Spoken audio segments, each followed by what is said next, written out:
আচ্ছা, ঠিক আছে। সো আমি যেটা বলতে চাচ্ছি, এই পেজে আমাদের কিছু পড়ার বাকি নাই। আমরা এখন পড়া শুরু করব।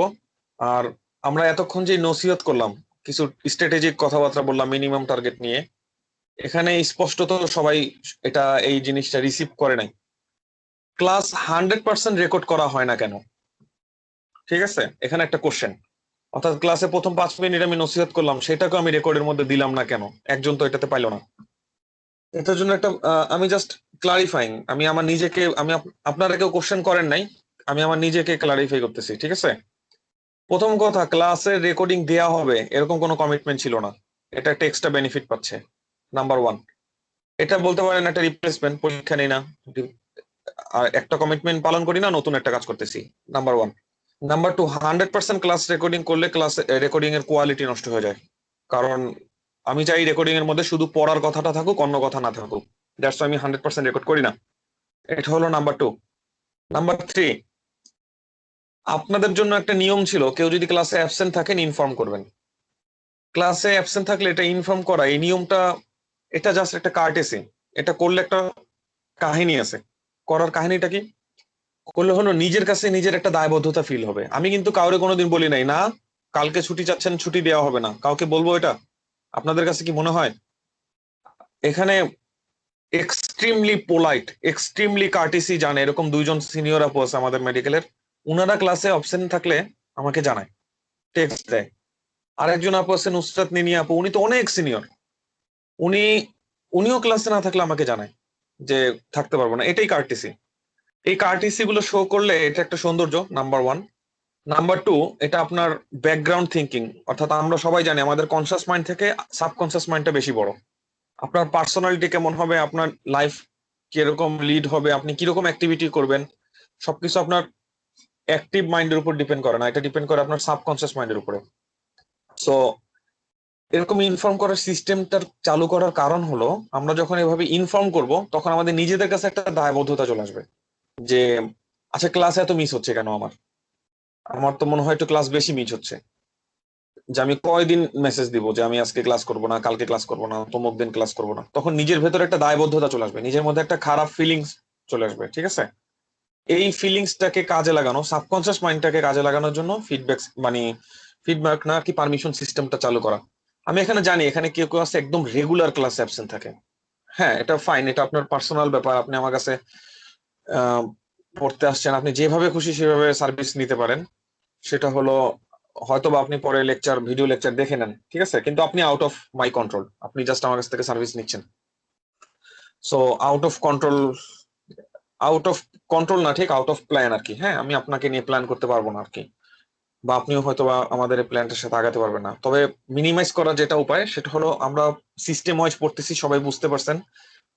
আমাদের মিনিমাম প্ল্যান, আমাদের প্ল্যানের আউটকামটা আমি আপনাদের আজকে আবার বলে দিচ্ছি। প্ল্যানের আউটকাম বুঝেন, প্ল্যানের আউটলাইনটা নেন।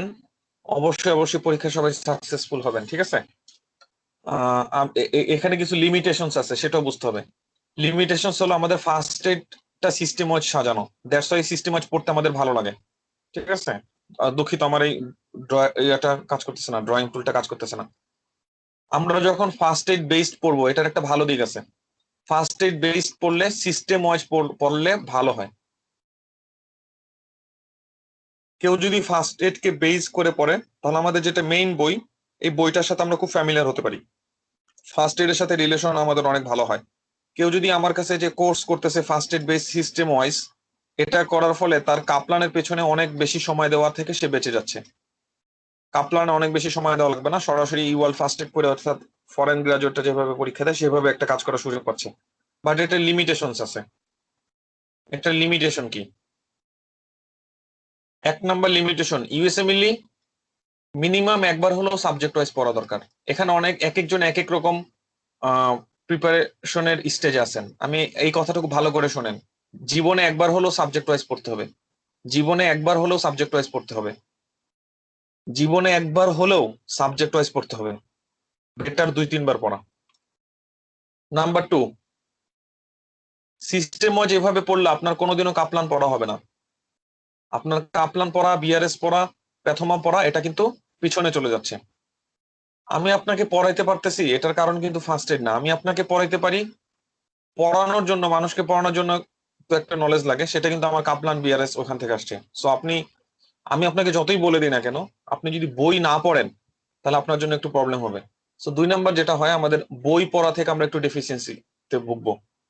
ঠিক আছে, বুক রিডিং, আমাদের বই পড়া হবে না, এখান থেকে আমরা একটু ডেফিসিয়েন্সিতে ভুগবো যখন আমরা শুধুমাত্র ফার্স্ট এড সিস্টেম ওয়াইজ এভাবে পড়াশোনা করব। ঠিক আছে, আহ এটা হলো আর কি মেইন কথা। এখন এই দুইটা থেকে ওভারকাম করার জন্য আমাদের কি করতে হবে?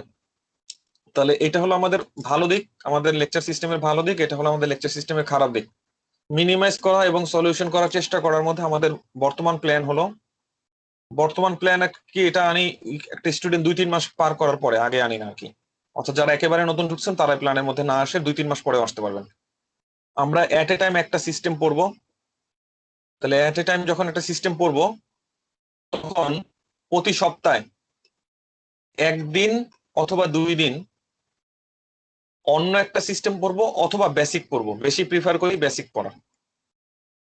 বেসিক থেকে যে কোনো একটা টপিকস পড়বো। গত লেকচার আমি সেটা বলে দিছি, বেসিক থেকে কি কি টপিকস পড়া যাবে এবং সেটার সোর্স কি, ম্যাটেরিয়াল বলে দিছি, সোর্স বলে দিছি। এভাবে হলে একটা সুবিধা, এইভাবে কম্বাইন্ড অ্যাপ্রোচে পড়লে একটা সুবিধা আছে, আপনি সবসময় বেসিকে টাচে থাকবেন। বেসিক এই সায়েন্স গুলো একটু ঝামেলার, জেনারেল যেমন microbiology, immunology, general pathology, general pharmacology, এখানে অনেক মুখস্থের ব্যাপার স্যাপার আছে। অ্যান্টি মাইক্রোবিয়াল প্রচুর কোশ্চেন আসে ইউএসএমএলিতে এবং মুখস্থের ব্যাপার স্যাপার আছে, বুঝতে পারছেন? সো এইখানে এইখানে একটু এটা কন্টিনিউয়াস টাচে থাকা দরকার আর কি। কন্টিনিউয়াস টাচে না থাকলে এটা এখানে পারফর্ম করাটা খুব টাফ হয়ে যাবে। তাহলে এই জিনিসটাতে আপনি কন্টিনিউয়াস বেসিক সায়েন্সে টাচে থাকবেন। 2 নম্বর কথা, এটা আপনার পড়াশোনা এবং প্রিপারেশনের স্পিড বাড়ায় দিবে। এটা করার পরে আপনারা আমার ব্যাচ থেকে আলাদা হবেন, অথবা মাঝা ব্যাচ থেকে আলাদা হতে হবে এরকম কোনো কথা নাই, মাঝখানে আপনি এনবিএমই দেওয়া শুরু করে দিবেন। মাঝখানে এনবিএমই দিয়ে যদি দেখেন স্কোর ভালো চলে আসছে, পরীক্ষা দেওয়ার জন্য অগ্রসর হয়ে যাবেন। সাবজেক্ট ওয়াইজ কখন পড়বো? আপনার বেসিক গুলো যখন শেষ হয়ে যাবে, আপনার একটা সময় বেসিক শেষ হয়ে যাবে, system basic, system basic, weekly বেসিসে পড়তে পড়তে একটা সময় বেসিক শেষ হয়ে যাবে। যখন বেসিক শেষ হয়ে যাবে তখন এই আর্মে আমরা আরেকটা জিনিস নিয়ে আসবো, সেটা হলো সাবজেক্ট ওয়াইজ। আশা করি সবাই বুঝতে পারছেন। অর্থাৎ আমাদের সবসময় 2টা আর্ম থাকবে। ঠিক আছে, একটা আর্মে আমরা এরকম সিস্টেমিক পড়বো, আর একটা আর্মে অন্য কিছু পড়বো। সেই আর্মে আমরা প্রথমে বেসিক পড়বো, বেসিক শেষ হয়ে গেলে পরবর্তীতে সাবজেক্ট ওয়াইজ পড়াগুলো পড়বো। সাবজেক্ট ওয়াইজ পড়লে সেখানে আমাদের গ্যাপ গুলো ফিল আপ হয়। বেসিক পড়া এবং সাবজেক্ট ওয়াইজ পড়াটা খুব কাছাকাছি, বেসিক পড়াটা এবং সাবজেক্ট ওয়াইজ পড়াটা খুব কাছাকাছি। সাবজেক্ট ওয়াইজ আর কিছু পড়ি না পড়ি, কয়েকটা জিনিস অবশ্যই পড়তে হবে, যেমন 3P সাবজেক্ট ওয়াইজ পড়তেই হবে। ঠিক আছে, আর বেসিক পড়লে মাইক্রোবায়োলজি এমনি পড়া হয়ে যায়। তাহলে সাবজেক্ট ওয়াইজ চ্যাপ্টারের মধ্যে বেসিক পড়লে মাইক্রোবায়োলজি এমনি পড়া হয়ে যায়, ইমিউনোলজি এমনিই পড়া হয়ে যায়, ফার্মাকোলজির মোস্ট অফ দ্য থিং এমনিই পড়া হয়ে যায়। ঠিক আছে, সো এই দুইটা কিন্তু কাছাকাছি জিনিস। আমার কাছে মনে হয় মোটামুটি 3 মাস যদি এইভাবে কাজ করেন, আপনার সাবজেক্ট ওয়াইজ খুব ভালোভাবে একবার শেষ হয়ে যাবে, আর সিস্টেম ওয়াইজ তো আমরা এদিকে পড়তেছি। সো এটা হলো আমাদের কারেন্ট প্ল্যান। আশা করি সবাই বুঝতে পারছেন।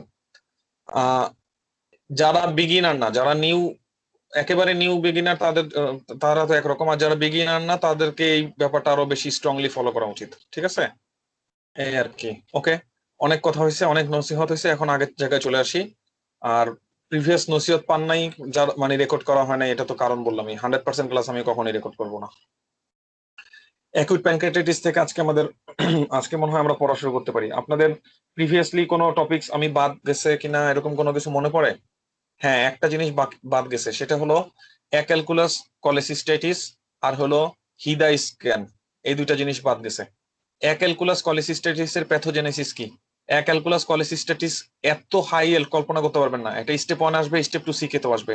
অ্যাক্যালকুলাস কলেসিস্টাইটিস এর থেকে পরীক্ষায় যেটা আসবে সেটা হলো ডায়াগনোসিস। অ্যাক্যালকুলাস কলেসিস্টাইটিস থেকে যেটা আসবে সেটা হলো প্যাথোজেনেসিস। ডায়াগনোসিসটা খুব বেশি ইম্পর্টেন্ট, কেন?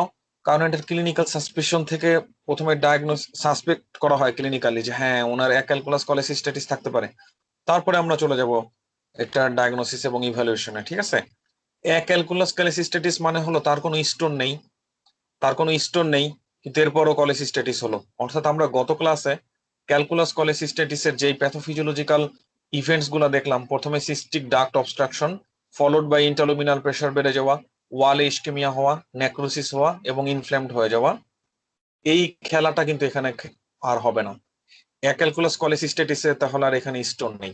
স্টোন না থাকা সত্ত্বেও তাহলে কিভাবে ইনফ্লামেশন হলো? মাল্টিফ্যাক্টোরিয়াল। আমি আবার বলতেছি, মাল্টিফ্যাক্টোরিয়াল। ইনফ্লামেশন হওয়াটা অ্যাক্যালকুলাস কোলিসিস্টেটিসে মাল্টিফ্যাক্টোরিয়াল, শুধু একটা দিয়ে বলা যাবে না। মাল্টিফ্যাক্টোরিয়ালের মধ্যে একটা ফ্যাক্টর হলো gall bladder stasis. Gall bladder stasis, gall bladder থেমে গেছে, সে আর মুভ করতেছে না। গল ব্লাডার যদি থেমে যায়, সে মুভ করতেছে না, তাহলে এখানে অবস্ট্রাকশন যদি নাও থাকে, তাও কিন্তু এখানকার সিক্রেশন দিয়ে এটা ডিস্টেন্ডেড হয়ে যাবে। তাও কিন্তু এখানকার সিক্রেশন দিয়ে এটা ডিস্টেন্ডেড হয়ে যাবে, ঠিক আছে? গল ব্লাডার যদি মুভ না করে, গল ব্লাডারে যদি মোটিলিটি কমে যায়, সিভিয়ারলি এফেক্টেড হয়, তাহলে এখানে স্টোন দিয়ে কোনো অবস্ট্রাকশন না থাকলেও গল ব্লাডারে ইন্টারলুমিনাল প্রেশার বেড়ে যাবে। আশা করি বুঝতে পারছেন। তারপরের কথা কি? তারপরের কথা হলো হাইপোপারফিউশন। হাইপোপারফিউশন, আচ্ছা আমি মাঝখানে আরেকটু ইন্টারাপ্ট করি, ঠিক আছে?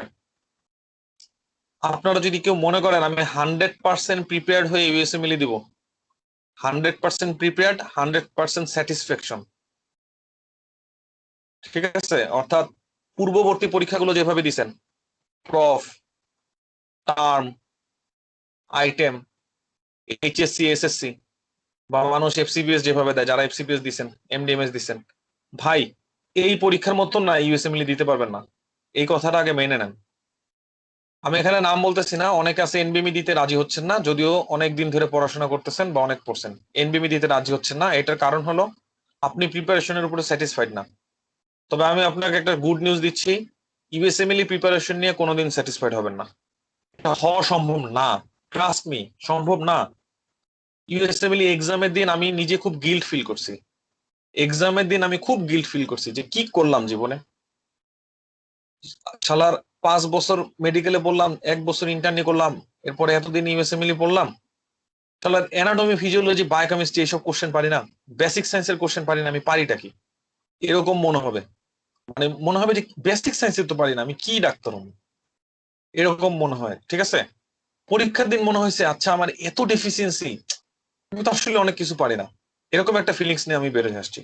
এবং মনে হয়েছে যে আমি এই ডেফিসিয়েন্সি নিয়ে তাহলে সামনে আগাবো কি করে, আমি ডেফিসিয়েন্সি কবে ফিল আপ করবো, আমি যদি এই পরীক্ষায় পাশ করে ফেলি তাহলে তো আমি আর কি করব না, মানে এগুলো আর আমার পড়া হবে না। পরীক্ষার আগের দিন মনে হয়েছে যে শালার প্রিপারেশনটা আর একটু ভালো করা যেত না, প্রিপারেশনটা তো আর একটু ভালো করা যেত। আমি তো জানি ওইখানে ওইখানে আমি দুর্বল আছি, ওই জায়গায় পারি না, ঠিক আছে? এখন মজার ব্যাপার হলো, সব সময় দেখবেন আপনার কোনো না কোনো জায়গা ছুটে যাচ্ছে। যখন মাইক্রোবায়োলজি পড়বেন দেখবেন ওখানে সিস্টেম চলে যায়, যখন সিস্টেম পড়বেন তখন ইমিউনোলজি চলে যায়, যখন ইমিউনোলজি পড়বেন তখন বিহেভিয়ারাল সায়েন্স চলে যায়, যখন বায়োস্ট্যাট পড়বেন তখন সাইকেট্রি চলে যায়, যখন সাইকেট্রি পড়বেন তখন আবার জেনারেল প্যাথোলজি চলে যায়, জেনারেল প্যাথোলজি পড়লে জেনারেল ফার্মাকোলজি ভুলে যান। সবকিছু পড়ছি, অ্যান্টিনিওপ্লাস্টিক থেকে কোশ্চেন ভুলে যাচ্ছে। ভাই এটা হয়, এরকম হবেই। এগুলোর উপরে আমাদের এই আনস্যাটিসফাইড কন্ডিশনে, আমাদের এই ভয় ভীতিকর অবস্থাতে থেকেই আমাদেরকে এনবিএমই দিতে হয়।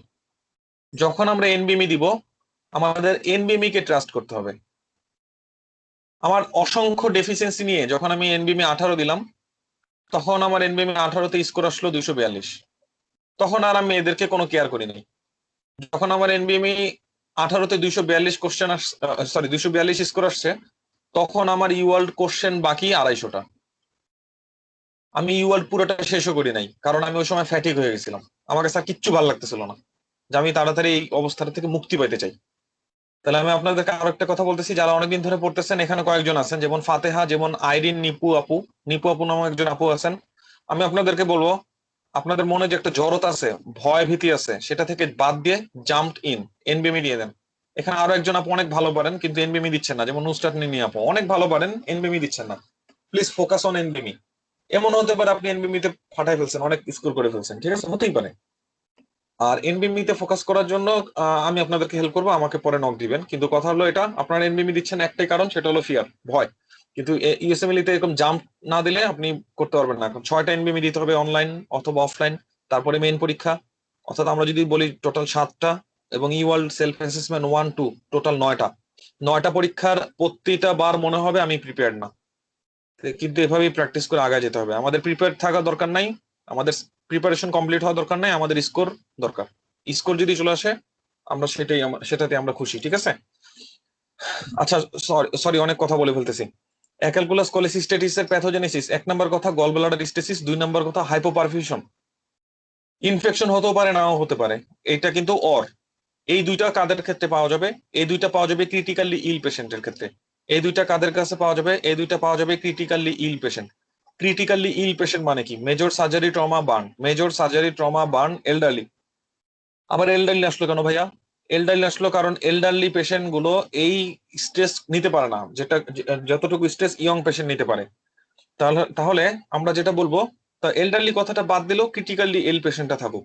ক্রিটিক্যালি ইল পেশেন্ট কি কি বলছি? ক্রিটিক্যালি ইল মানে কি? ঠান্ডা জ্বর, এটাকে ক্রিটিক্যালি ইল বলবো না? তাহলে পেশেন্ট আইসিইউ তে আছে কিনা, পেশেন্ট এইচডিইউ তে আছে কিনা, পেশেন্টের মেজর ট্রমা সার্জারি বার্ন হয়েছে কিনা। তাহলে major trauma surgery burn, major trauma surgery burn, critically ill মানে সেপ্টিসেমিয়া, এসব যদি হয় তাহলে তাদের ব্লাড প্রেশার কমে যায়, অর্থাৎ হাইপোপারফিউশন হয়। যখন তাদের ব্লাড প্রেশার কমে যায় তখন তাদের সব জায়গায়, বডি সব জায়গাতে হাইপোপারফিউশন হয়, এটা আপনারা জানেন। হাইপোপারফিউশন হওয়া, তাহলে হাইপোপারফিউশন তো গল ব্লাডারের জন্য হবে, গল ব্লাডার ব্লাড পাচ্ছে না। হাইপোপারফিউশন গল ব্লাডারও হবে, হাইপোপারফিউশন গল ব্লাডারেও হবে। আমরা একটা জিনিস জানি, যখন ইস্কেমিয়া হয়, যখন ইস্কেমিয়া হয়, অর্গান হাইপোক্সিয়া হয়, তখন অর্গানের ফাংশন কমে যায়। যেমন acute myocardial infarction, acute myocardial infarction যখন করোনারি ইস্কেমিয়া হয় তখন কন্ট্রাক্টিলিটি বন্ধ হয়ে যায়। যখন মায়োকার্ডিয়াল ইনফাকশন হওয়া দরকার হয় না পুরা, ইস্কেমিয়া হলেই কন্ট্রাক্টিলিটি বন্ধ হয়ে যাবে। তাহলে সে যখন হাইপোপারফিউজড হয়ে যায়, সে যখন ব্লাড পাবে না, ইস্কেমিক হয়ে যাবে, তখন সে কন্ট্রাক্টিলিটি বন্ধ করে দিবে।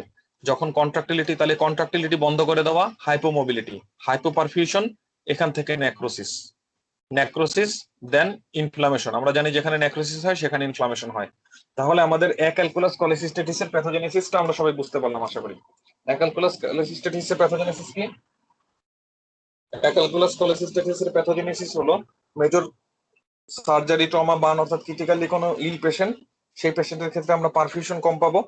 পারফিউশন কম হওয়ার জন্য গল ব্লাডারে নেক্রোসিস হবে, গল ব্লাডারে নেক্রোসিস হবে, গল ব্লাডার মুভ করবে না। নেক্রোসিস এটা একটা পাথ হয় আর এটা আরেকটা পাথ হয়। তাহলে হাইপোপারফিউশন থেকে নেক্রোসিস, নেক্রোসিস হলো ইনফ্লামেশন। আর যখন সে গল ব্লাডার মুভ করবে না, গল ব্লাডারের তার কন্টেন্ট গুলো স্টেসিস হবে, তখন ইন্টারলুমিনাল প্রেসার বেড়ে তার নেক্রোসিসটাকে আরো বেশি অ্যাগ্রাভেট করবে। এই পেশেন্ট কি নিয়ে আসবে? তাহলে মেজর ট্রমা সার্জারি বা অথবা ক্রিটিক্যালি ইল পেশেন্ট, সে সে কি নিয়ে আসবে? সে নিয়ে আসবে ফিভার। বুঝতে পারছেন? সে যখন ফিভার নিয়ে আসবে, এবং সে তো ক্রিটিক্যালি ইল পেশেন্ট, সে তো বলতে পারবে না যে আমার কোথায় ব্যথা। তাহলে এটা বুঝার একটাই উপায়, যে ইনফেকশনের সোর্স খুঁজতে খুঁজতে আমরা যখন মার্ফিস সাইন দেখবো, তখন দেখবো এটা পজিটিভ।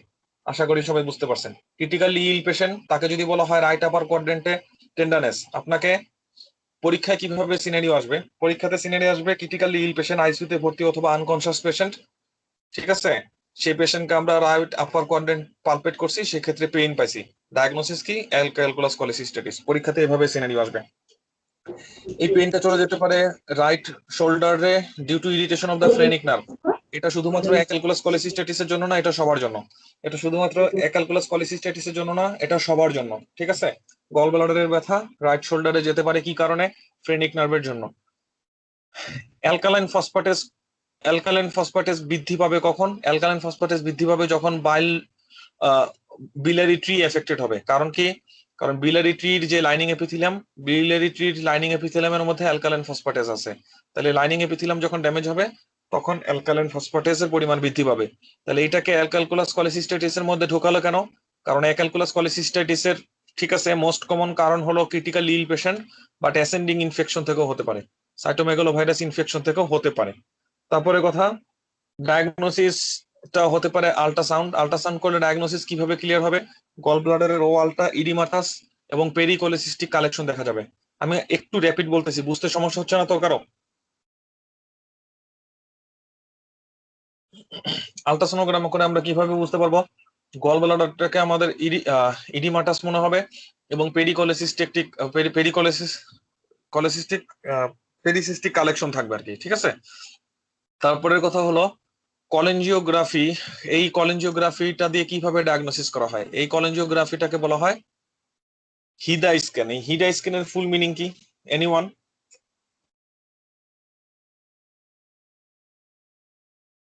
হিডা স্ক্যানের ইন্টারাপশন, ইন্টারপ্রিটেশন জানতে হবে। হিডা স্ক্যানের ফুল মিনিং জানেন? Okay, failure to failure to visualise gallbladder, এটা হলো হিডা স্ক্যান সাজেস্ট করে সিস্টিক ডাক্ট অবস্ট্রাকশন। এখন আমরা হিদা স্ক্যান সম্পর্কে একটু পড়ে আসি।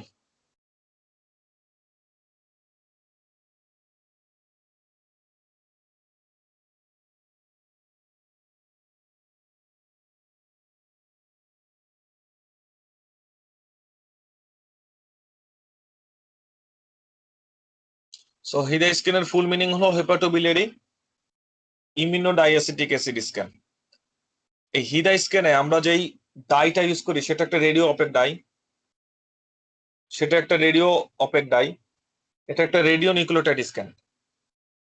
যেহেতু এটা একটা রেডিও অপেক ডাই, সেহেতু এই হিদা স্ক্যানটা one kind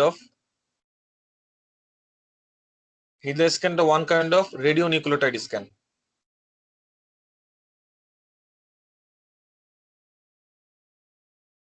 radio nucleotide scan, এই রেডিও নিউক্লিওটাইড স্ক্যানে আমরা পেশেন্টকে প্রথমে ডাই দিব।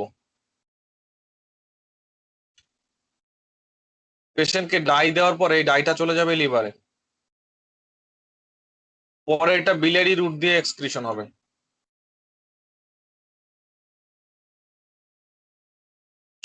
তাহলে পেশেন্টকে ডাই দেওয়ার পরে সেটা বিলিয়ারি রুট দিয়ে এক্সক্রিশন হবে, একটু আমরা বুঝলাম।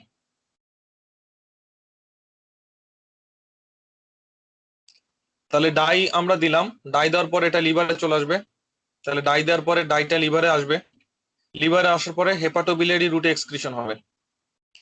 বিলিয়ারি রুটে এক্সক্রিশন হলে তাহলে এটা তো রেডিও অপেক ডাই, তাহলে সম্পূর্ণ বিলিয়ারিটিকে সে ফিল আপ করে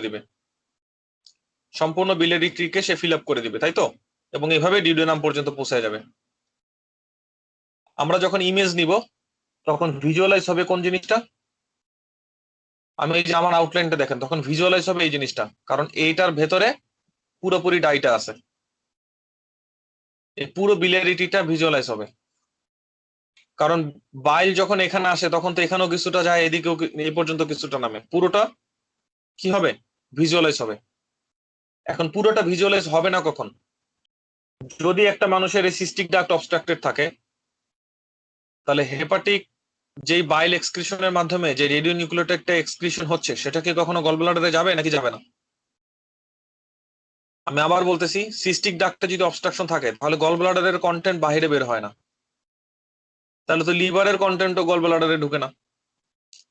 হিদা স্ক্যান আমরা যেটা করি সেটা আমরা তাকে ডাই দেই, ডাই দেওয়ার পরে সেটা লিভারে যায়, লিভার থেকে সেটা বিলিয়ারি রুটে বের হয়। তাহলে হিডা স্ক্যান আমি ডাই দিলাম, লিভারে আসলো, বিলারি রুটে সেটা বের হলো, কিন্তু এই বিলারি রুট থেকে তো সে গল ব্লাডারে ঢুকতে পারবে না। গল ব্লাডারে যদি ঢুকতে না পারে তাহলে গল ব্লাডারটা ইমেজে দেখা যাবে না, কারণ এগুলো তো সফট টিস্যু, এগুলো তো ইমেজে আসে না। তাহলে ইমেজে আমরা যেটা দেখি, যেখানে যেখানে ফিল করবে রেডিও নিউক্লিওটাইড ডাই দিয়ে আমার যেই স্ট্রাকচার গুলো ফিল আপ হবে সেই স্ট্রাকচার গুলোকে দেখা যাবে, বাকিটাকে দেখা যাবে না। তাহলে গল ব্লাডারের মধ্যে যদি ডাইটা প্রবেশ করতে না পারে, কেন করতে পারবে না? সিস্টিক ডাক্ট অবস্ট্রাকশন করলে তো পারবে না। তাহলে এটা থেকে আমরা বুঝতে পারবো যে হিদা স্ক্যান এটা করার পরে যদি দেখি অ্যাবসেন্ট গল ব্লাডার ইমেজ আসতেছে না, এটা ইন্ডিকেট করে সিস্টিক ডাক্ট অবস্ট্রাকশন। সবাই কি বুঝতে পারছেন? আর হিডা স্ক্যানে যদি দেখি কমন বাইল ডাক্ট ভিজুয়ালাইজেশন হচ্ছে না, এরপরে কথা আমরা হিডা স্ক্যান করলাম, হিডা স্ক্যান করার পরে আমরা দেখলাম কমন বাইল ডাক্টটি ভিজুয়ালাইজ হচ্ছে না, তার মানে নিশ্চয়ই common bile duct fill up হয় নাই। তার মানে কি কমন বাইল ডাক্টের কোনো না কোনো জায়গায় অবস্ট্রাকশন আছে। তাহলে হিডা স্ক্যান থেকে ওই গল ব্লাডার একটা পড়েন তাহলেই হবে। হিডা স্ক্যান জিনিসটা কি? এটা এক ধরনের রেডিও নিউক্লিওটাইড স্ক্যান। এই ডাইটা দেওয়ার পরে এটা লিভার এবং বিলারি ট্রি দিয়ে এক্সক্রিশন হবে, হেপাটোবিলারি রুট এক্সক্রিশন হবে। যদি সিস্টিক ডাক্ট অবস্ট্রাকশন হয় তাহলে হিডা স্ক্যানে গল ব্লাডার ভিজুয়ালাইজ হবে না। গত ক্লাসে আমরা গল স্টোন আইলেস পড়ে ফেলছি, এখানে আর কিছু আমাদের পড়ার নাই। অ্যাসেন্ডিং কলেঞ্জাইটিস, অ্যাসেন্ডিং কলেঞ্জাইটিস মানে এখানে যদি আমাদের বিলিয়ারি রুটে যদি বিলিয়ারি ট্রিতে যদি ইনফেকশন হয়, অ্যাসেন্ডিং কলেঞ্জাইটিস এর কিছু অ্যাগ্রাভেটিং ফ্যাক্টর আছে। মোস্ট কমন অ্যাগ্রাভেটিং ফ্যাক্টর হলো বিলিয়ারি ট্রিতে কোথাও যদি অবস্ট্রাকশন থাকে, বিলিয়ারি ট্রিতে কোনো অবস্ট্রাকশন থাকলে সেখানে ব্যাকটেরিয়া গ্রো করতে পারে, এটাকে বলবো আমরা অ্যাসেন্ডিং কোলেঞ্জাইটিস। এবং এখানে ব্যাকটেরিয়া গ্রো করলে সেটা উপরের দিকে যাবে, লিভারে যাবে, গল ব্লাডারে যাবে, অনেক জায়গায় যেতে পারে। এটাই হলো অ্যাসেন্ডিং কোলেঞ্জাইটিস। অথবা স্ফিংক্টার অডি যখন ডিসফাংশন হয়, স্ফিংক্টার অডি ডিসফাংশন কখন করতে পারি কেউ বলতে পারবেন? সেটা হলো পোস্ট ইআরসিপি।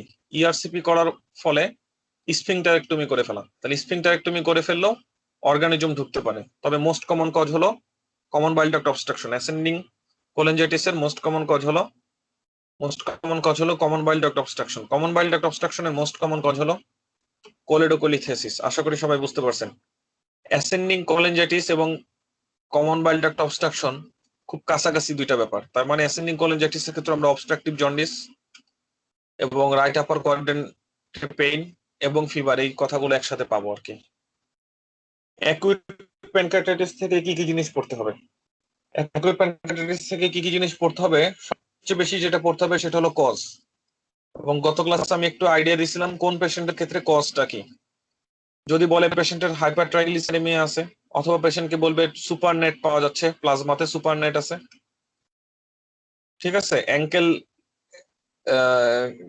কি বলে জ্যান্থেমা আছে, এসব কথা যদি বলে তখন আমরা চিন্তা করবো পেশেন্টের অ্যাকুট প্যানক্রিয়াটাইটিস এর কারণ হলো হাইপার ট্রাইগ্লিসাইডেমিয়া। যদি বলে কোনো ফিমেল, ফ্যাটি ফিমেল অথবা রিপ্রোডাক্টিভ এজের কোনো ফিমেল, তখন চিন্তা করবো গলস্টোন। যদি বলে মেল তখন চিন্তা করবো ইথানল। কোনো কিছুই বলতেছে না, তাহলে ইডিওপ্যাথিক দিয়ে পরীক্ষায় প্রশ্ন আসার সম্ভাবনা অনেক কম। ব্লান্ট অ্যাবডোমিনাল ট্রমার হিস্ট্রি আছে, সেক্ষেত্রে বলবো ট্রমা। আর স্টেরয়েড দিয়ে পরীক্ষায় দেওয়ার সম্ভাবনা একেবারে 1%। মামস থেকে দিতে পারে, সেক্ষেত্রে হবে স্কুল গোয়িং চিলড্রেন। প্রথমে ভাইরাল ইলনেসের ফিচার, তারপরে এপিগ্যাস্ট্রিক পেইন এবং সিরাম লাইপেজ অ্যামাইলেজ বেশি, এই সম্পূর্ণ কথাগুলো বলবেন। অটোইমিউনো ডিজিজ অর্থাৎ অটোইমিউনো প্যানক্রিয়াটাইটিস বলতে একটা কথা আছে, অটোইমিউনো প্যানক্রিয়াটাইটিসটা আমি দেখাবো। স্করপিন স্টিং, এটা হলো একটা toxin mediated. Hyper calcaemia hyper triglyceridaemia থেকে হতে পারে। হাইপার ক্যালসিমিয়ার ফিচার আদার ফিচার থাকবে। হাইপার ক্যালসিমিয়ার আদার ফিচারের মধ্যে হলো সাইকিয়াট্রিক ফিচার। হাইপার ক্যালসিমিয়া থেকে যখন নেফ্রোজেনিক ডায়াবেটিস ইনসিপিটাস হয় তখন পলিইউরিয়া পলিডিপসিয়ার ফিচার, কনস্টিপেশনের ফিচার। তাহলে একটা পেশেন্টের অনেকদিন ধরে পলিইউরিয়া পলিডিপসিয়া আছে, কনস্টিপেশন আছে, ওই পেশেন্ট আজকে নিয়ে আসছে সিভিয়ার আপার অ্যাবডোমিনাল পেইন এবং সিরাম লাইপেজ অ্যাক্টিভিটি বেশি, তখন আমাদের ডায়াগনোসিস হবে this acute pancreatitis results from hypercalcaemia. Hypercalcaemia থেকে অ্যাকুট প্যানক্রিয়াটাইটিস হওয়ার প্যাথোজেনেসিস কি? হাইপারক্যালসিমিয়া হলে এক্সেস ক্যালসিয়াম প্যানক্রিয়াসের ভেতরে, ইনট্যাক্ট ক্যালসিয়ামের ভেতরে তার এনজাইমগুলোকে অ্যাক্টিভ করে দেয়। ইআরসিপি, ইআরসিপি মানে একটা ইনভেসিভ প্রসিডিউর, আপনারা জানেন। ইআরসিপি শব্দের অর্থ কি? Endoscopic retrograde cholangiopancreatography. Endoscopic retrograde cholangiopancreatography, এটা হলো ইসোফেগাস, এটা হলো স্টোমাক, এটা হলো ডিউডেনাম। ইআরসিপি তে যেটা করা হয়, এটা ডিউডেনাম, এটা হলো কমন বাইল ডাক্ট। এই কমন বাইল ডাক্ট এবং মেজর প্যানক্রিয়াটিক ডাক্ট একসাথে মিলিত হলো, তারা এখন ওপেন করলো স্ফিংটার অডিতে, আর এটা হলো প্যানক্রিয়াস। ইআরসিপি তে যেটা করা হয় সেটা এন্ডোস্কোপ ঢুকানো হয়, এন্ডোস্কোপ এ পর্যন্ত আসে। এন্ডোস্কোপ এখানে আসার পরে স্ফিংটারটাকে কাটে, স্ফিংটারকে কাটার পরে এখানে ইনজেকশন দিয়ে ডাই ঢুকানো হয়। ইনজেকশন দিয়ে যখন ডাই ঢুকানো হবে, তাহলে এদিক দিয়ে উল্টা পথে আমি ডাই ঢুকাচ্ছি, প্যানক্রিয়াসের সিক্রেশন এই রাস্তায় আসে, এদিক থেকে এদিকে আসে, বাইলারি সিক্রেশন এদিক থেকে এদিকে আসে। কিন্তু যখন আমি ইনজেকশনটা দিব তখন তার উল্টো দিকে ডাইগুলো ঢুকবে, ডাইগুলো এদিক থেকে এদিকে ঢুকবে, ডাইগুলো এদিক থেকে এদিকে ঢুকবে, ঠিক আছে। তাহলে ডাইটা যেহেতু উল্টা পথে ঢুকে, এই জন্য এটাকে বলি রেট্রোগ্রেড। এই প্রসিডিউরটা করার জন্য এন্ডোস্কোপ দরকার, এই জন্য এন্ডোস্কোপিক। ডাইটা ঢুকতেছে রেট্রোগ্রেড ম্যানারে, উল্টা ডিরেকশনে, যেটা গ্ল্যান্ডের normal secretion, endoscopic retrograde. CP cholangio অর্থাৎ বিলিয়ারি ট্রি ভিজুয়ালাইজ হবে। পি প্যানক্রিয়াটোগ্রাফি, প্যানক্রিয়াসও ভিজুয়ালাইজ হবে। তো এই যে এখানে ফাইজলামিটা করলাম, এই ফাইজলামিটা করার জন্য এখানে একটা ইনভেসিভ প্রসিডিউর, এখানে কি কাটলাম আমি? এখানে আমি স্ফিংটারটাকে কেটে দিলাম। তো যেখানে ইনভেসিভ প্রসিডিউর সার্জারি হয়েছে, কিছুটা কাটাছেড়া হয়েছে, invasive procedure followed by local এরিয়াতে inflammation, invasive procedure followed by local এরিয়াতে ইনফ্লামেশন। লোকাল এরিয়াতে ইনফ্লামেশনটা যদি পরবর্তীতে প্যানক্রিয়াসের ভেতরে ছড়িয়ে যায়, ভেতরের এনজাইম গুলোকে আরো বেশি অ্যাক্টিভ করে দেবে অ্যাকুট প্যানক্রিয়াটাইটিস। তাহলে সেম ঘটনা এই এরিয়াতে যদি কোনো সার্জারি হয়, এই এরিয়াতে যদি কোনো সার্জারি হয় তাও হতে পারে। সেম ঘটনা এই এরিয়াতে যদি কোনো ট্রমা হয় তাও হতে পারে। অর্থাৎ এই এরিয়াতে কোনো ইনফ্লামেশন হলেই ঘটনা ঘটতে পারে। সেই ইনফ্লামেশন গুলো কে ঘটাতে পারে? সেটা হলো ট্রমা। কোন ধরনের trauma? Usually blunt abdominal trauma. যখন আমি কোনো, যখন আমি আপনাকে কোনো কি বলবো, ট্রাঙ্কাল কোনো ট্রমার কথা বলবো, দুই ধরনের ট্রমা আছে, সেটা ব্লান্ট ট্রমা এবং পেনিট্রেটিং ট্রমা। তারপরে কথা কি, তাহলে ট্রমা দিয়ে এটা হতে পারে আপার অ্যাবডোমিনাল এদিকের কোনো সার্জারির কারণে পোস্ট সার্জিক্যালও হতে পারে, ঠিক আছে। তবে এগুলা এই কোশ্চেন গুলো থেকে পরীক্ষায় আসে কম, পরীক্ষায় সবচেয়ে বেশি আসবে সেটা হলো গল স্টোন দিয়ে হলো কিনা, ঠিক আছে। গল স্টোন দিয়ে প্যানক্রিয়াটাইটিস হলো কিনা এটা পরীক্ষায় সবচেয়ে বেশি ফোকাস থাকে। অ্যালকোহল দিয়ে হলো কিনা এটা সবচেয়ে বেশি ফোকাস থাকে। হাইপার ট্রাইগ্লিসারাইডেমিয়া থেকে হলো কিনা এটার সবচেয়ে বেশি ফোকাস থাকে। পরীক্ষায় আসার মোস্ট কমন তিনটা কারণের মধ্যে হলো এটা, পরীক্ষায় এটা সবচেয়ে বেশি আসে, ঠিক আছে। আমরা তো পরীক্ষায় বেশি আসাটা পারতে চাই নাকি, পরীক্ষায় বেশি আসাটা পারতে চাই। এখন আমরা একটা ব্রিলিয়ান্ট রেসপন্স চাচ্ছি স্টুডেন্ট থেকে। ব্রিলিয়ান্ট রেসপন্স হলো, একটা পেশেন্টের যদি গল স্টোন দিয়ে প্যানক্রিয়াটাইটিস হয়, তাহলে তার ল্যাব ফাইন্ডিং এ কোনো ক্লু থাকবে কিনা যেটা দেখে আমরা সাসপেক্ট করতে পারবো এটা গল স্টোন প্যানক্রিয়াটাইটিস। ল্যাব ফাইন্ডিং এ কোনো ক্লু থাকবে কিনা, যে ক্লুটা দিয়ে আমরা সাসপেক্ট করতে পারবো যে ইয়াস এটা গল স্টোন প্যানক্রিয়াটাইটিস। আপনারা কেউ রেসপন্স করতে চাইলে রেসপন্স করতে পারেন, 1 মিনিট অপেক্ষা করব।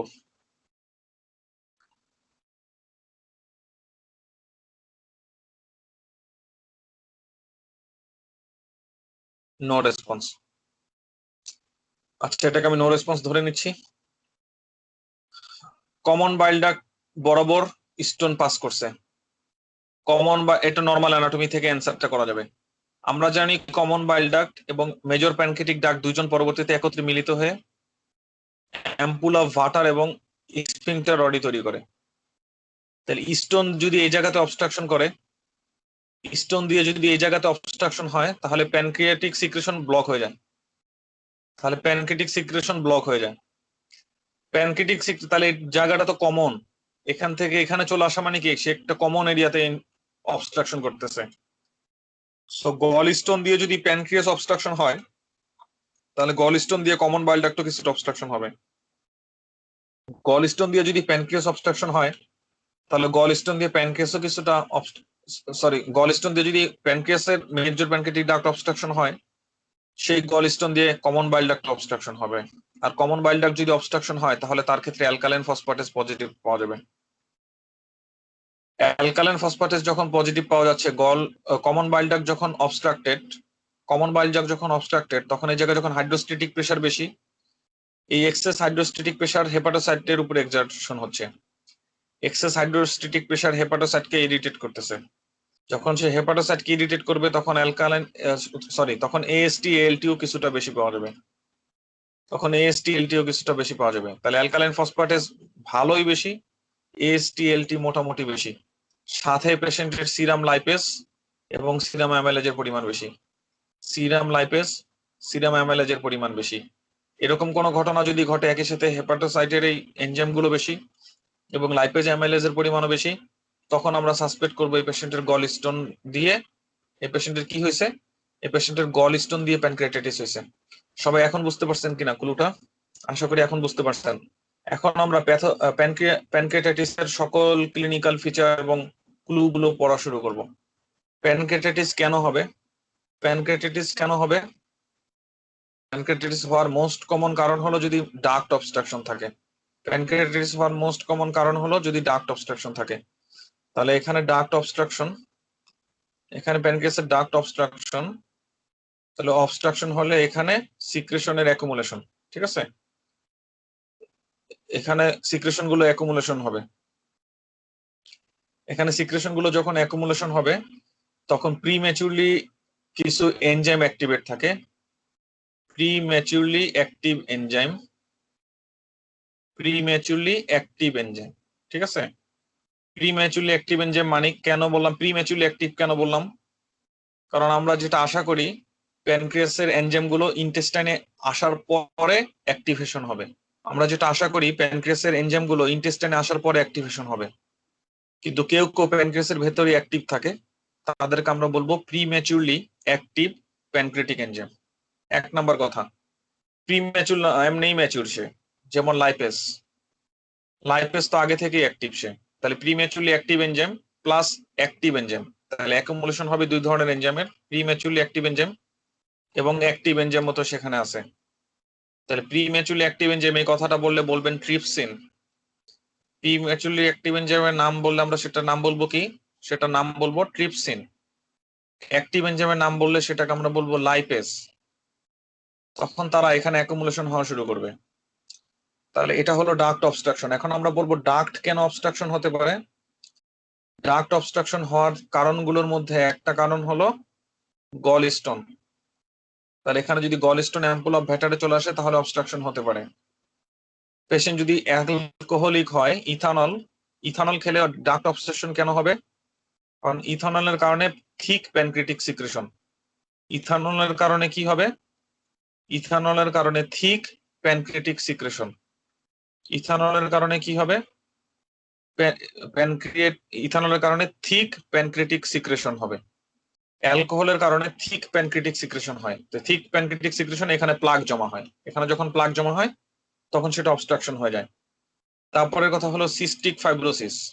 সিস্টিক ফাইব্রোসিসের পেশেন্টের ক্ষেত্রে ঠিক একই কথা। সিস্টিক ফাইব্রোসিসের পেশেন্টের ক্ষেত্রে থিক প্যানক্রিয়াটিক সিক্রেশন, সো এটা অ্যানাদার মেকানিজম। 4 নাম্বার কথা, যদি প্যানক্রিয়াসের কোনো স্টোন ফর্মেশন হয়, আমরা জানি প্যানক্রিয়াটিক সিক্রেশন থেকেও স্টোন ফর্মেশন হতে পারে, তাই এটা অনেক রেয়ার। 4 নাম্বার কথা আমরা বলতে পারি carcinoma of the head of the pancreas. Carcinoma of the head of the pancreas দিয়েও তো অবস্ট্রাকশন ফলোড বাই ইনফ্লামেশন হতে পারে। Carcinoma of the head of the pancreas. এখন মজার ব্যাপার হলো এতগুলো কথার মধ্যে পরীক্ষায় আসার জন্য প্রথম 3টা সবচেয়ে বেশি ইম্পর্টেন্ট। কি কি কারণে প্যানক্রিয়াটিক ডাক্ট অবস্ট্রাকশন হতে পারে? সেটা হলো gallstone, ethanol followed by thick pancreatic secretion, cystic fibrosis. এই 3টা থেকে পরীক্ষা আসার সম্ভাবনা সবচেয়ে বেশি।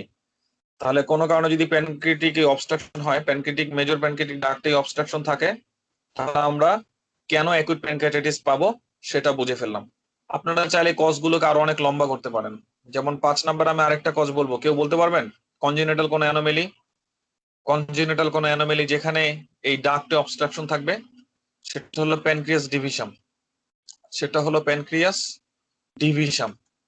সেটা হলো প্যানক্রিয়াস ডিভিশন। প্যানক্রিয়াস ডিভিশন মানে মেজর প্যানক্রিয়াটিক ডাক্ট এবং মাইনর প্যানক্রিয়াটিক ডাক্ট কাজ করে নাই, ঠিক আছে? Pancreas division. ওকে, তাহলে এটা হলো এভাবে গ্ল্যান্ড, এভাবে এনজাইম অ্যাক্টিভেশনের মাধ্যমে গ্ল্যান্ড ডিস্ট্রাকশন শুরু হবে। তাহলে ভেতরে যখন লাইপেজ থাকবে, ট্রিপসিন থাকবে, তখন তারা গ্ল্যান্ড ড্যামেজ করবে। তখন তারা গ্ল্যান্ডের মধ্যে ড্যামেজ করবে। যখন তারা গ্ল্যান্ডের মধ্যে কিছুটা ড্যামেজ করবে, কিছুটা ইনজুরি করে ফেলবে, তো গ্ল্যান্ডে যখন কিছুটা ড্যামেজ হয়, কিছুটা সেল যখন নেক্রোসিস হয়, তখন সেখানে একটা ইনফ্লামেটরি রিয়াকশন হয়। যেখানে কোনো সেল ড্যামেজ হবে সেখানে কিছুটা ইনফ্লামেটরি রিয়াকশন হবে। তার এই ইনফ্লামেটরি রিয়াকশন, তার ইরিটেশনের জন্য সে আরো ইনভাইট করবে কি? ডাব্লিউবিসি, আদার ডাব্লিউবিসি কে এখানে ইনভাইট করবে। আদার ডাব্লিউবিসি কে যখন এখানে ইনভাইট করবে যে শোনো এখানে কি হয়েছে দেখে যাও, আদার ডাব্লিউবিসি এখানে ইনভাইট করবে। আদার ডাব্লিউবিসি আসার পরে তারা করবে ডিগ্রানুলেশন। আদার ডাব্লিউবিসি এখানে আসার পরে কি করবে? আদার ডাব্লিউবিসি এখানে আসার পরে করবে ডিগ্রানুলেশন। ডিগ্রানুলেশন যখন করবে তখন তাদের মধ্যে প্রোটিয়েস থাকে। ডাব্লিউবিসি যখন ডিগ্রানুলেশন করে সেখানেও প্রোটিয়েস থাকে। সেখানে যখন প্রোটিয়েস থাকে, সেই প্রোটিয়েস দিয়ে ফার্দার এনজাইম অ্যাক্টিভেশন হবে, আরো বেশি এনজাইম অ্যাক্টিভেশন হবে, ফার্দার এনজাইম অ্যাক্টিভেশন, আরো বেশি এনজাইম অ্যাক্টিভেশন হবে। সেই অ্যাক্টিভ এনজাইম দিয়েই প্যানক্রিয়াসের নেক্রোসিস হয়।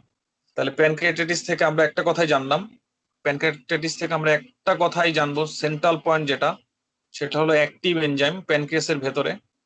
প্যানক্রিয়াসের ভেতরে যে অ্যাক্টিভ এনজাইম, সেই এনজাইম দিয়েই গ্ল্যান্ড ডিস্ট্রাকশন হয়। প্যানক্রিয়াসের ভেতরে যে অ্যাক্টিভ এনজাইম, সেই এনজাইম দিয়েই গ্ল্যান্ড ডিস্ট্রাকশন হয়।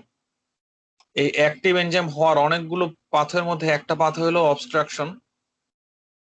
তাহলে অবস্ট্রাকশন হলে অ্যাক্টিভ এনজাইম গুলো গ্ল্যান্ডের মধ্যে থাকতেছে, গ্ল্যান্ড ডিস্ট্রাকশন হচ্ছে। তাহলে ট্রমা দিয়ে কি করে হয়? তাহলে যখন প্যানক্রিয়াসে ট্রমা হবে, প্যানক্রিয়াসে ট্রমা হওয়া মানে সেখানে ইনফ্লামেশন হওয়া। ট্রমা তো একটা ইনফ্লামেশনের কারণ, তাই না? ট্রমা হলে সেখানে ইনফ্লামেশন হবে। যখন ইনফ্লামেশন হবে তখন সেখানে ডাব্লিউবিসি আসবে।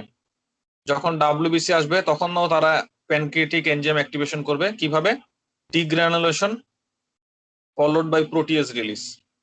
ডিগ্রানুলেশন ফলোড বাই প্রোটিয়েজ রিলিজ। তাহলে ঠিক একইভাবে যেটা ট্রমা করে, ট্রমাটা যদি হয় সার্জারি দিয়ে তাহলে সার্জারি, তাহলে ট্রমা সার্জারি, সার্জারি যেটা পুরোপুরি সার্জারি না কিন্তু একটু ইনভেসিভ, সেটা সেটা হলো ইআরসিপি, ইআরসিপি। আর যখন বললাম অবস্ট্রাকশন, অবস্ট্রাকশনের মধ্যে কারণগুলো তো আপনারা বলতে পারবেন। অবস্ট্রাকশনের কারণের মধ্যে হলো জিএস, গলস্টোন। অবস্ট্রাকশনের মধ্যে কারণ হলো ইথানল। অবস্ট্রাকশনের মধ্যে কারণ হলো সিস্টিক ফাইব্রোসিস, প্যানক্রিয়াস ডিভিশন। তাহলে এইভাবে আমরা অ্যাক্টিভ এনজাইম গুলো এভাবে পাইতে পারি, তাই তো? এটা ছাড়া, এটা ছাড়া আর কি কি ঘটনা ঘটতে পারে, কোনো আইডিয়া আছে? এটা ছাড়া আমরা আরেকটা ডাব্লিউবিসি কে একটা ইনভাইট করার আরো একটা উপায় আছে। ডাব্লিউবিসি কে এটা ছাড়াও, ডাব্লিউবিসি আসলে তো এই কাজ হবেই, তাই না? সেটা হলো অ্যাক্টিভ এনজাইম অথবা ডাব্লিউবিসি, এটাকে ইনভাইট করার আরো একটা উপায় আছে। সেটা হলো toxin mediated pancreatic injury, toxin mediated pancreatic injury. তাহলে আমি দেখালাম কিভাবে অবস্ট্রাকশন হলে এই ঘটনা ঘটতে পারে। আমি দেখালাম আদার কোনো ট্রমা, আদার কোনো ইরিটেশন, এখানে ট্রমা যদি হয় তাহলে জায়গায় ইনফ্লামেশন হবে, ডাব্লিউবিসি আসবে, সেটা থেকেও বললাম ইনফ্লামেশন, ডাব্লিউবিসি। দেন এটা হলো সরাসরি কোনো টক্সিন দিয়ে হতে পারে কিনা, আমরা একটু আগে দেখলাম না একটা টক্সিন দিয়ে হতে পারে, তাহলে সরাসরি টক্সিন দিয়েও প্যানক্রিয়াটাইটিস শুরু হয়ে যেতে পারে, সরাসরি টক্সিন দিয়েও প্যানক্রিয়াটাইটিস শুরু হয়ে যেতে পারে। তো টক্সিন না বলে টক্সিনের সাথে আমরা আরো একটা কথা যুক্ত করে দিতে পারবো, সেটা হলো হেমাটোলজিক্যাল কিছু কজ। হেমাটোলজি অর্থাৎ ব্লাড থেকে কোনো ইরিটেশন প্যানক্রিয়াসকে ইরিটেট করতেছে কিনা, সেটা হলো ট্রাইগ্লিসারাইডের পরিমাণ বেশি, ইনক্রিজ ট্রাইগ্লিসারাইড। ট্রাইগ্লিসারাইডের পরিমাণ যখন বেশি হয় তখন এই ঘটনা ঘটতে পারে। ক্যালসিয়ামের পরিমাণ যখন বেশি হয় তখন তারা সরাসরি গ্ল্যান্ডকে ইরিটেট করতে পারে, গ্ল্যান্ডকে ইনফ্লামেশন করতে পারে, ডাক্ট অবস্ট্রাকশনের দরকার নাই। একটু ইয়েস নো রেসপন্স বলা যাবে? এখনো পর্যন্ত কি আমরা ট্র্যাকে আছি? এখনো পর্যন্ত কি আমরা বুঝতেছি সম্পূর্ণটা প্যানক্রিয়াটাইটিস কি করে হবে? আচ্ছা ঠিক আছে, তাহলে এই তিনটার কথা খেয়াল করে দেখেন, কোন টক্সিন, কোন ট্রাইগ্লিসারাইড এবং calcium. Toxin, triglyceride, calcium, toxin, triglyceride, calcium সরাসরি গ্ল্যান্ডকে ইরিটেট করে। টক্সিন, ট্রাইগ্লিসারাইড, ক্যালসিয়াম সরাসরি গ্ল্যান্ডকে ইরিটেট করে ইনফ্লামেশন করতে পারবে। ট্রমা, প্রথমে গ্ল্যান্ডকে ইনজুরি, গ্ল্যান্ডকে irritation, WBC release, WBC degranulation, enzyme activation, এখানে ঘটনা ঘটবে অবস্ট্রাকশন। তাহলে কয়টা পাথ হয়ে দাঁড়ালো?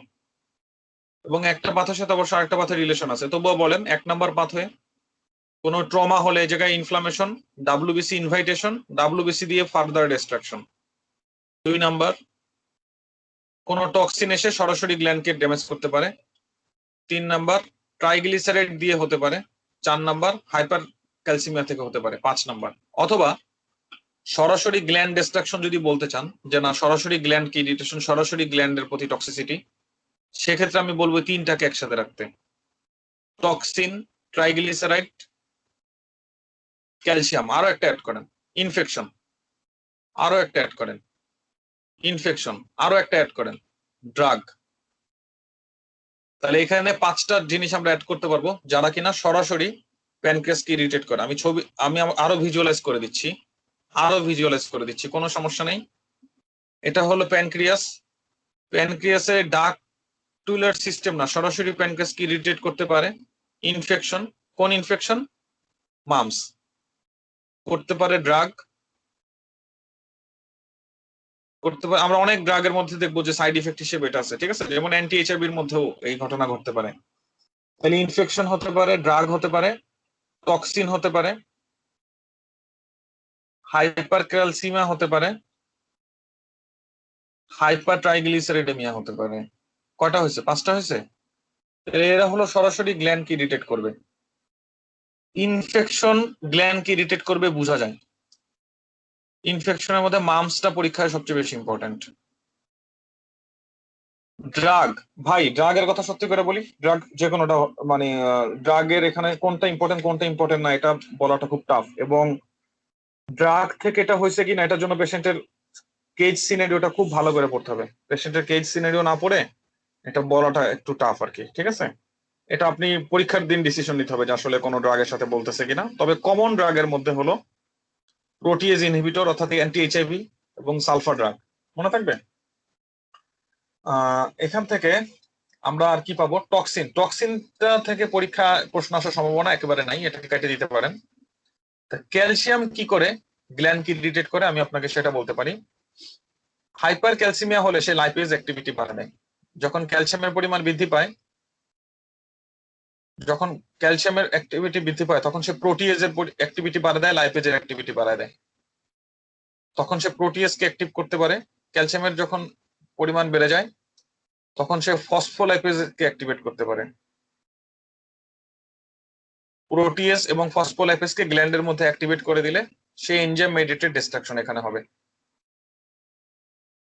ট্রাইগ্লিসারাইড বেশি হলে কি করে ড্যামেজটা হবে? তাহলে নিশ্চয়ই প্যানক্রিয়াসের মধ্যে ক্যাপিলারি ব্লাড আছে,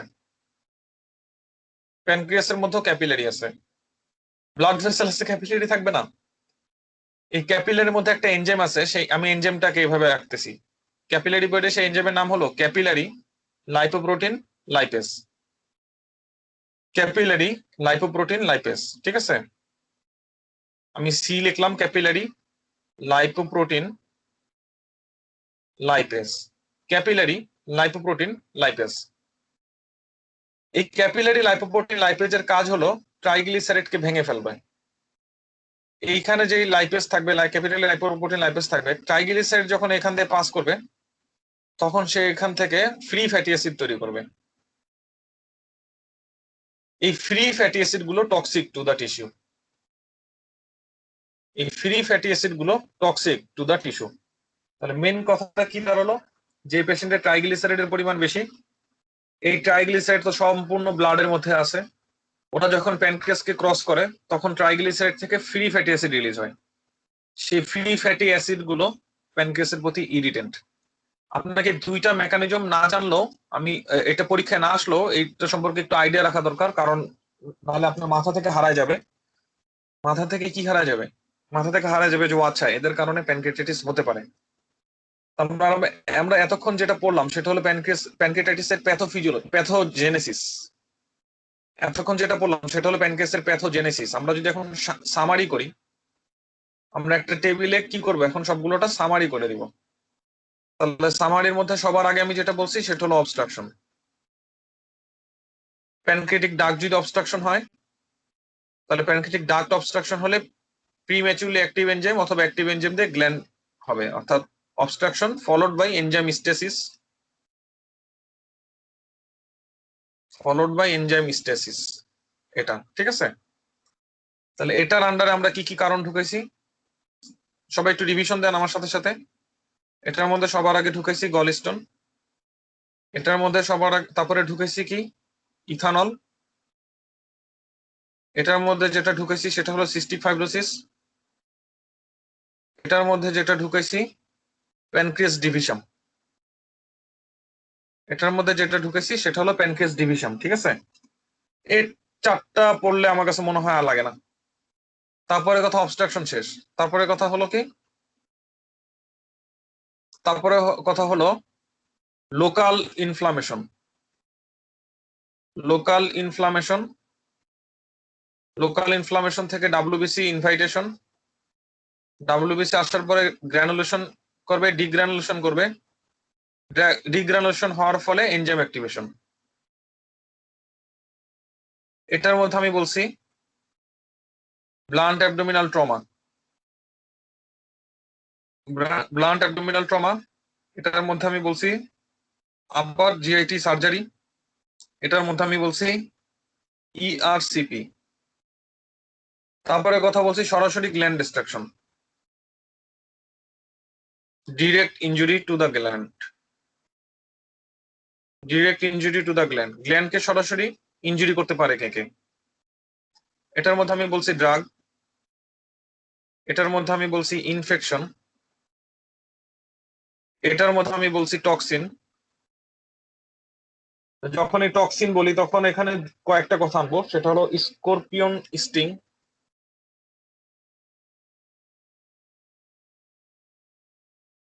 এটার মধ্যে আমরা স্করপিয়ন স্টিং, এটার মধ্যে আরো কি কি আনা যাবে জানেন? আমরা যে ইথানলের কথা বলতেছি, এটার মধ্যে যে আমরা ইথানলের কথা বলতেছি, ইথানল একটা টক্সিন, সরাসরি তাকে ড্যামেজ করতে পারে। ইআরসিপি যে ডাইটা দিচ্ছি সেটাও সরাসরি গ্ল্যান্ড ডিস্ট্রাকশন করতে পারে। ইআরসিপি তে যে ডাইটা ইউজ করতেছি সেই ডাইটা সরাসরি গ্ল্যান্ডকে ইরিটেশন করতে পারে। তাহলে কি কি গেল? ড্রাগ গেল, ইনফেকশন গেল, ট্রমা গেল। তারপরে কথা বলছি হাইপার ক্যালসিমিয়া। তাহলে হাইপার ক্যালসিমিয়ার কারণে যে পেশেন্টের এটা হয়েছে, এটা বুঝার কয়েকটা ক্লিনিক্যাল ক্লু থাকবে। সে ক্লু গুলো হলো দীর্ঘদিন যাবত তার কনস্টিপেশন, পলিউরিয়া, পলিডিপসিয়া। তারপরে কথা হলো হাইপার ট্রাইগ্লিসারিডেমিয়া, এটা দিয়ে হবে। এগুলো দিয়ে হলো গ্ল্যান্ড ডিস্ট্রাকশন। তাহলে আশা করি আমরা সবাই এই কথাগুলো মনে রাখতে পারবো। তিনটা হেডিং এ প্যানক্রিয়াসের প্যাথোজেনেসিস এবং কজ সবকিছু হয়ে যায়। এখন আমরা পড়বো কনসিকুয়েন্সেস। প্যানক্রিয়াটাইটিস যদি হয় তাহলে কি কি ঘটনা ঘটতে পারে। কত মজার পড়া দেখতে পাচ্ছেন? প্যানক্রিয়াসের পড়া বা মানে ইউএসএমএল পড়া কিন্তু অনেক মজার। একটু টেস্ট নিয়ে পড়েন, মজা লাগবে, খারাপ লাগবে না। এখন আমরা যেটা দেখবো সেটা হলো প্যানক্রিয়াটাইটিস যদি একজনের হয়েই যায় তাহলে তার ক্ষেত্রে কি কি ঘটনা ঘটতে পারে। হুম, তার ক্ষেত্রে কি কি ঘটনা ঘটতে পারে? ওকে, তাহলে প্যানক্রিয়াটাইটিস হওয়া মানে আমরা যেটা দেখলাম, আলটিমেট কথা হলো প্যানক্রিয়াসে এনজাইম দিয়ে সব। কথা শেষ কথা কি, যতই আপনি ইনস্টল করেন, যত যাই করেন, পরবর্তীতে ডাব্লিউবিসি আসবে, এনজাইম অ্যাক্টিভেশন হবে, ডিস্ট্রাকশন করবে। আবার আপনি গ্ল্যান্ড অবস্ট্রাকশন করে দিলেন, ফলোড বাই এনজাইম দিয়ে গ্ল্যান্ড ডিস্ট্রাকশন হবে। তাহলে সেন্ট্রাল পয়েন্ট হলো এনজাইম দিয়ে গ্ল্যান্ড লাইসিস। এটা হলো সেন্ট্রাল পয়েন্ট, মনে থাকবে। এর আগে আমি যতগুলো প্যাথোজেনেসিস বললাম, বিভিন্ন পাথওয়ে বললাম, রিস্ক বললাম, সবগুলোর সেন্ট্রাল পয়েন্ট হলো এনজাইম দিয়ে প্যানক্রিয়াসের লাইসিস হবে। এনজাইম দিয়ে যখন প্যানক্রিয়াসের লাইসিস হবে কি কি ঘটনা ঘটতে পারবে? তাহলে এনজাইম দিয়ে প্যানক্রিয়াস তার নিজের লাইসিস করবে। এনজাইম দিয়ে প্যানক্রিয়াসে তার নিজের লাইসিস করবে। আমি এটা প্যানক্রিয়াসের তার নিজস্ব লাইসিসের কথা বলতেছি। তাহলে এনজাইম দিয়ে যখন প্যানক্রিয়াসের নিজের লাইসিস হবে, এটাকে আমরা বলবো লিকুইফেক্টিভ ফ্যাট নেক্রোসিস। এটাকে আমরা বলবো liquefactive fat necrosis. Liquefactive fat necrosis, একই সাথে নেক্রোসিস, একই সাথে ইনফ্লামেশন, একই সাথে নেক্রোসিস, একই সাথে ইনফ্লামেশন। আমরা পেশেন্টের ক্ষেত্রে পাবো পেইন। যেহেতু এটা প্যানক্রিয়াস, পেইনটা হবে এপিগ্যাস্ট্রিক পেইন, কারণ সে এপিগ্যাস্ট্রিক রিজনে আছে, সে ফোরগার্ড ডেরিভেটিভস। পেইনের রেডিয়েশন থাকবে ব্যাকে, পেইনের রেডিয়েশন থাকবে ব্যাকে। বেটার ফিল করবে লিনিং ফরওয়ার্ডে। বেটার ফিল করবে কি করলে? লিনিং ফরওয়ার্ড করলে। অর্থাৎ তখন তার গায়ে কোনো অর্গান লেগে থাকে না, অর্গানগুলো সামনে চলে আসে। একটা পেশেন্ট যদি এভাবে লিনিং ফরওয়ার্ড হয়ে যায়, একটা পেশেন্ট যদি এভাবে লিনিং ফরওয়ার্ড হয়ে যায় তাহলে তার জিআইটি সম্পূর্ণ এদিকে চলে আসবে। আর প্যানক্রিয়াস তো রেট্রোপেরিটোনিয়াল অর্গান এবং ফিক্সড অর্গান, তখন প্যানক্রিয়াসের গায়ে কেউ লেগে থাকবে না। আমরা জানি যে এখানে ইনফ্লামেশন হয় সেই জায়গাটাকে টাচ করা যায় না, ব্যথা করে। তাহলে সে যখন লিনিং ফরওয়ার্ড হয়ে যাবে তখন তার জিআইটির সম্পূর্ণ কন্টেন্ট সামনে চলে আসবে, প্যানক্রিয়াসের গায়ে কেউ লেগে থাকবে না, ইনফ্ল্যাম জিনিসকে টাচ করা যাবে না। আর প্যানক্রিয়াসটা সামনে আসবে না কেন? কারণ সে রেট্রোপেরিটোনিয়াল। রেট্রোপেরিটোনিয়াল মানে হলো ফিক্সড। তাহলে অর্গান গুলো সামনে চলে আসবে কারণ তারা ইন্টারপেরিটোনিয়াল, তারা মোবাইল, প্যানক্রিয়াস মোবাইল না। এই জন্য পেশেন্ট বেটার ফিল করবে। প্যানক্রিয়াসের মধ্যে ইনফ্লামেশন হচ্ছে, গ্ল্যান্ড ডিস্ট্রাকশন হচ্ছে। প্যানক্রিয়াসে যে অ্যাসাইনার সেল গুলো আছে, তাহলে সেই অ্যাসাইনার সেল গুলো ড্যামেজ হবে। আমরা প্যানক্রিয়াসের হিস্টোলজি গুলো যদি দেখি, হিস্টোলজির মধ্যে এটা হলো ডাক্টুলার সেল, এখানে একটা ডাক্ট, আর এটা হলো অ্যাসাইনি। ডাক্টুলার সেল রিলিজ করবে বাইকার্বনেট, আর এটা হলো acinar cell, acinar cell release করবে এনজাইম, আর এটা হলো মেজর প্যানক্রিয়াটিক ডাক্ট। তাহলে প্যানক্রিয়াটাইটিস যখন হবে তখন এই ব্যাপারগুলো কি হবে? এই সেলগুলো ড্যামেজ হবে। যখন এই সেলগুলো ড্যামেজ হবে তখন তাদের ভেতরের কন্টেন্ট গুলো বাইরে চলে আসবে। তাহলে সেলগুলোর ভেতরের কন্টেন্ট কি? সেলগুলোর ভেতরের কন্টেন্ট মানে প্যানক্রিয়াসের যা এনজাইম তাই, সেটাই হলো অ্যামাইলেস। সেলগুলোর কন্টেন্ট কি? সেটাই হলো লাইপেস। তাহলে এটা অ্যাকচুয়ালি প্যানক্রিয়াসের কন্টেন্ট, প্যানক্রিয়াসের ভেতরে থাকে, প্যানক্রিয়াটিক অ্যাসাইনার সেলের মধ্যে থাকে। প্যানক্রিয়াটাইটিস হওয়া মানে এই সেলগুলো ড্যামেজ হওয়া, এই সেলগুলো ড্যামেজ হওয়া মানে এই এনজাইমগুলো রিলিজ হয়ে যাওয়া। তাহলে প্যানক্রিয়াসের আশপাশ থেকে তখন বেশি বেশি এগুলো রিলিজ হবে। এগুলো রিলিজ হলে কি তারা এখন অ্যাবজর্পশন হবে সিস্টেমিক সার্কুলেশনে, ব্লাডে অ্যাবজর্পশন হয়ে যাবে। তখন আমি দেখবো যে সিরাম অ্যামাইলেজের পরিমাণ বেশি, সিরাম লাইপেজের পরিমাণ বেশি, সিরাম অ্যামাইলেজের পরিমাণ বেশি, সিরাম লাইপেজের পরিমাণ বেশি। তাহলে আমরা এই পর্যন্ত কি কি শিখলাম?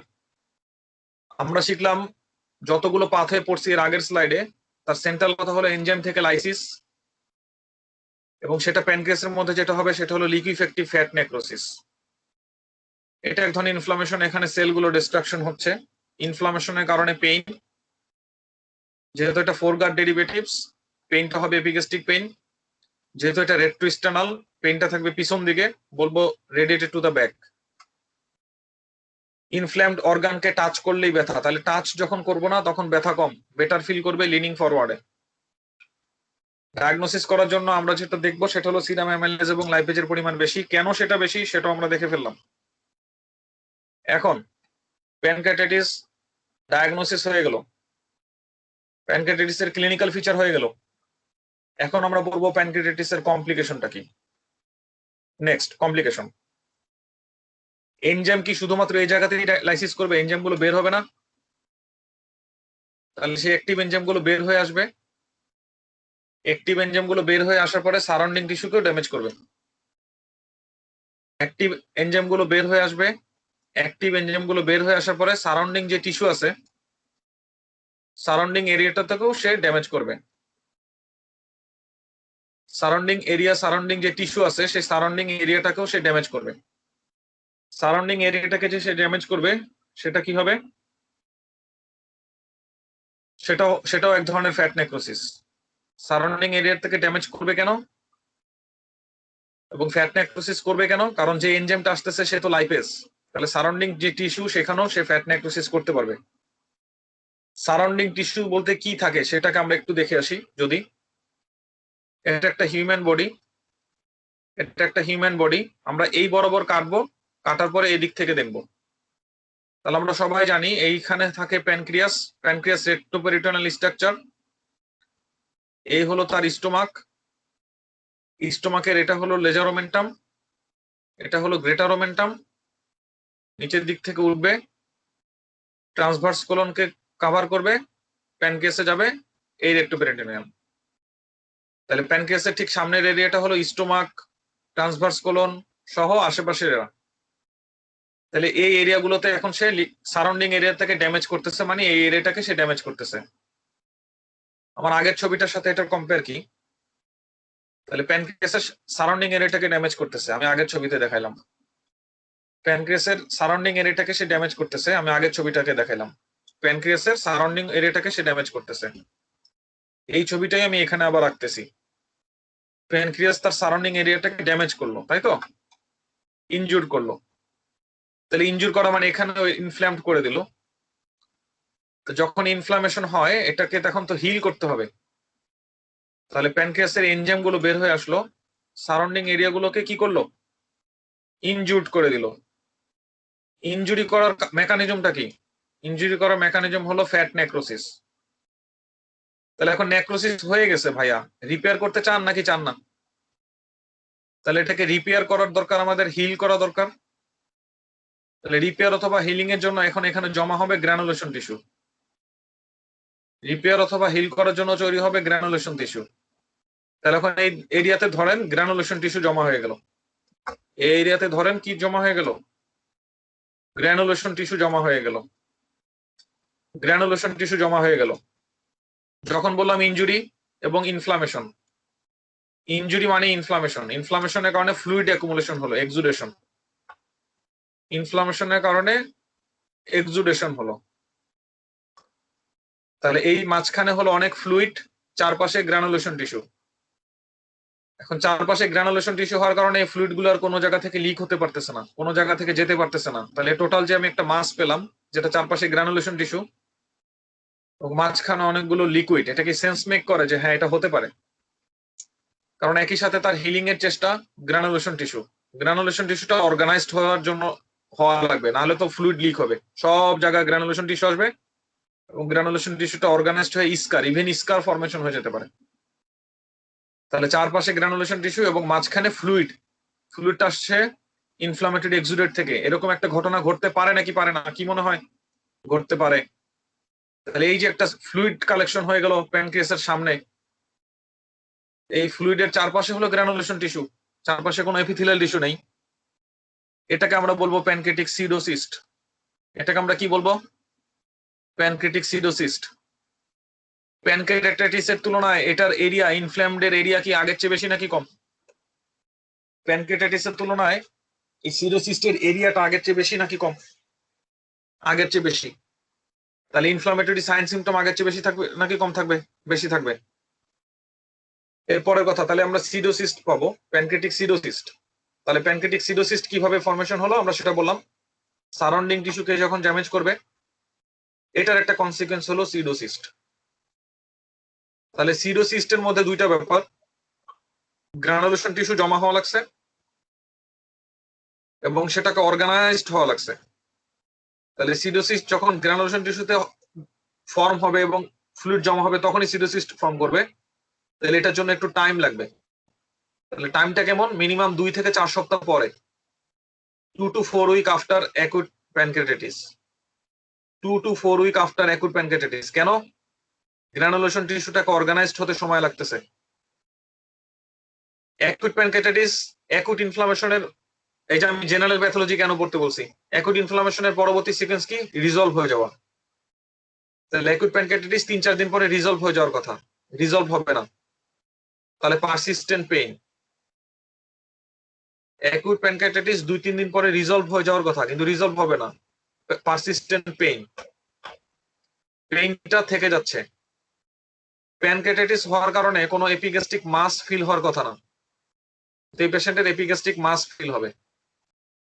প্যানক্রিয়াটাইটিস হওয়ার কারণে এপিগ্যাস্ট্রিক মাস থাকার কথা না, কিন্তু আমরা এপিগ্যাস্ট্রিক রিজিয়নে একটা মাস পাবো, এপিগ্যাস্ট্রিক রিজিয়নে একটা মাস পাবো।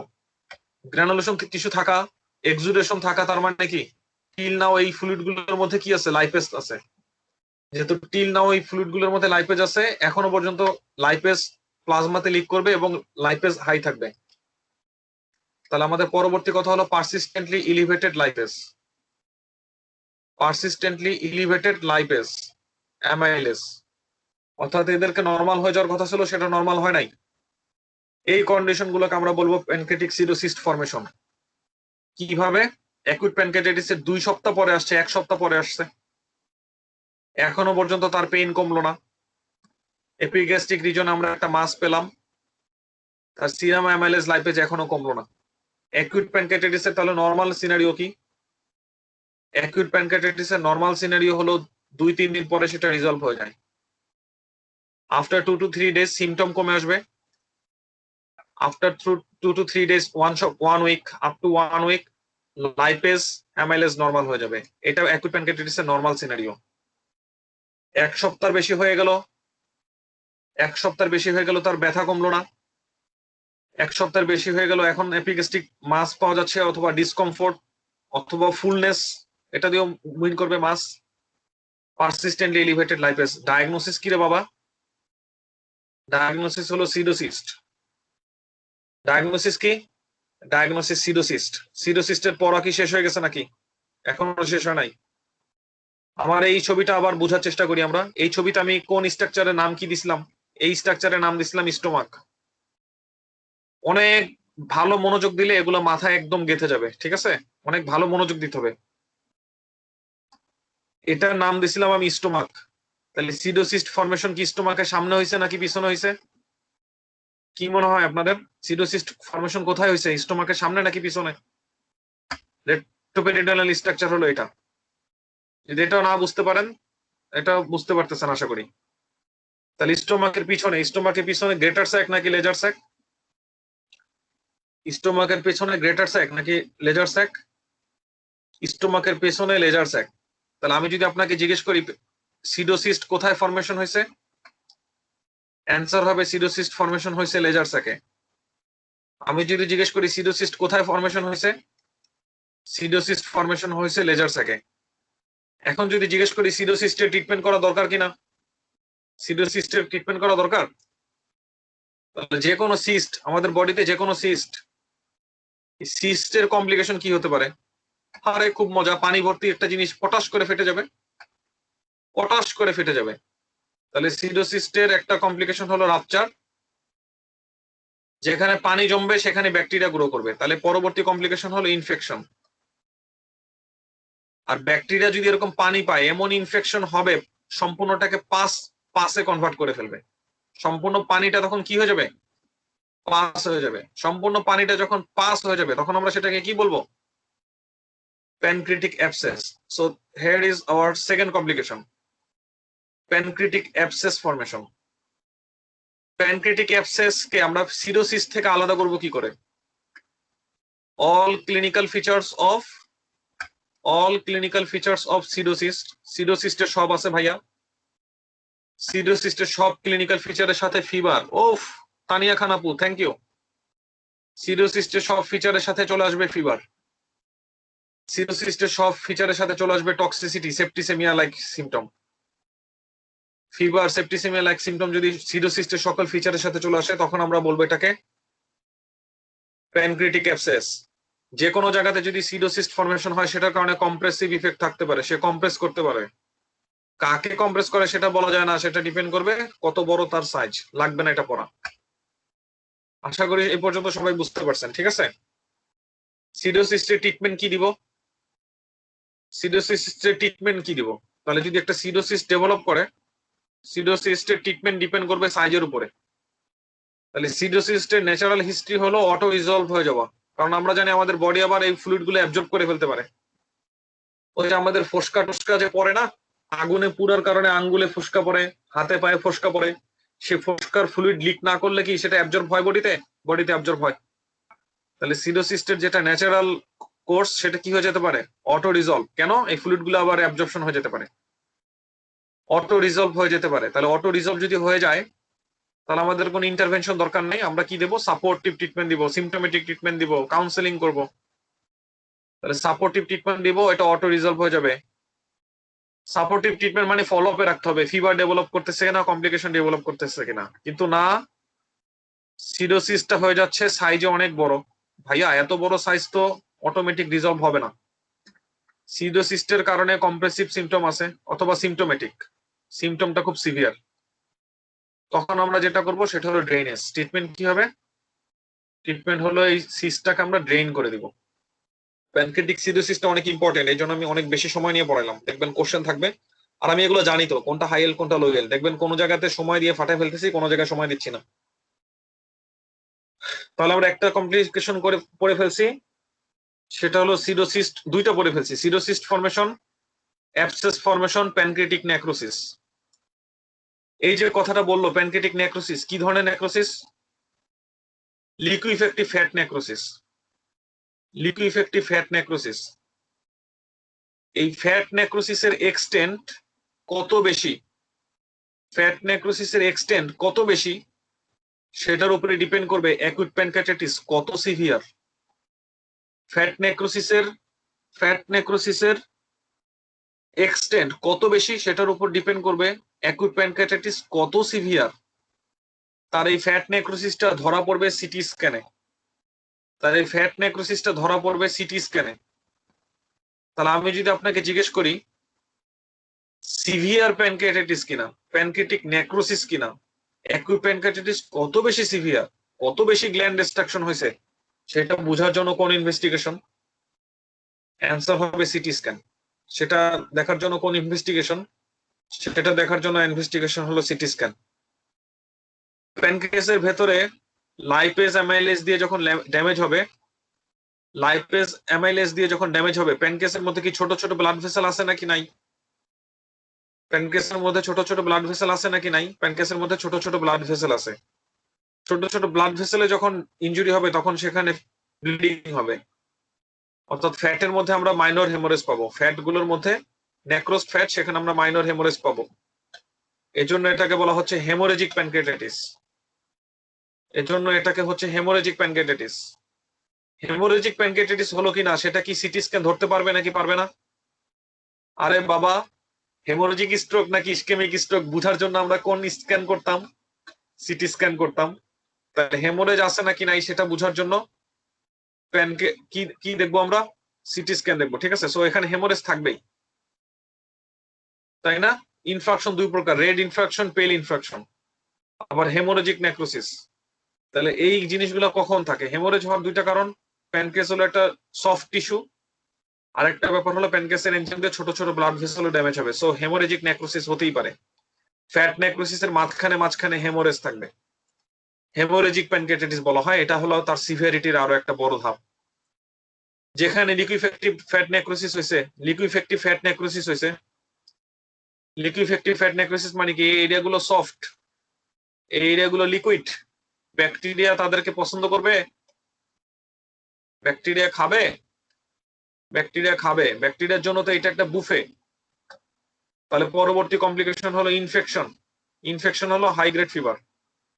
এখন আমরা যেটা পড়বো সেটা হলো অর্গান ফেলুর কেন হবে বাবা? অর্গান ফেলুর, হাইপোক্যালসিমিয়া, এটা কেন হবে? হাইপোক্যালসিমিয়ার কথা বলে দিচ্ছি। হাইপোক্যালসিমিয়া মানে হলো স্যাপনিফিকেশন। যখন প্যানক্রিয়াসে লিকুইফেক্টিভ ফ্যাট নেক্রোসিস হয়, যখন এখানে লিকুইফেক্টিভ ফ্যাট নেক্রোসিস হলো, তখন এই লিকুইফেক্টিভ ফ্যাট নেক্রোসিসের এরিয়াতে ক্যালসিয়াম ডিপোজিশন হওয়া শুরু করবে। তখন এই লিকুইফেক্টিভ ফ্যাট নেক্রোসিসের এরিয়াতে ক্যালসিয়াম ডিপোজিশন হওয়া শুরু করবে। এই প্রসেসটাকে বলা হয় স্যাপনিফিকেশন। এই প্রসেসটাকে বলা হয় স্যাপনিফিকেশন। তাহলে স্যাপনিফিকেশন প্রসেসের মধ্যে আপনি কি করতেছেন? আপনার প্লাজমার ক্যালসিয়াম গুলো, ফ্রি যে ক্যালসিয়াম গুলো আছে, ফ্রি সার্কুলেটিং ক্যালসিয়াম গুলো এখানে ডিপোজিশন হচ্ছে। তাহলে সব ক্যালসিয়াম যদি এখানে ডিপোজিশন হওয়া শুরু করে, সিরাম ক্যালসিয়াম লেভেল ফল করবে, সিরাম ক্যালসিয়াম লেভেল ফল করবে। তাহলে এখান থেকে আমরা একটা জিনিস পেলাম, কি পেলাম? প্যানক্রিয়াসকে ভালোবেসে। তাহলে আমরা দেখলাম উল্টাপাল্টা একটা রিলেশন আছে। Calcium high is the stimulant for acute pancreatitis. Acute pancreatitis is the cause of low calcium. কি মজা দেখছেন? High calcium is the cause of acute pancreatitis. Acute pancreatitis is the cause of low calcium. শোধবোধ, শোধবোধ, ঠিক আছে? আমরা এরপরে পড়বো কিভাবে organ failure হয়, অ্যাকুট প্যানক্রিয়াটিস থেকে কিভাবে অর্গান ফেলিউর হয়, কিন্তু সেই জিনিসটা পড়বো আমরা ব্রেকের পরে। অনেকক্ষণ হচ্ছে ক্লাস করতেছি, কেউ দেখি কিছু বলেও না ব্রেকের কথা। এখন 27 বাজে, সবাই 35-এ চলে আসবেন, 8 মিনিট ব্রেক।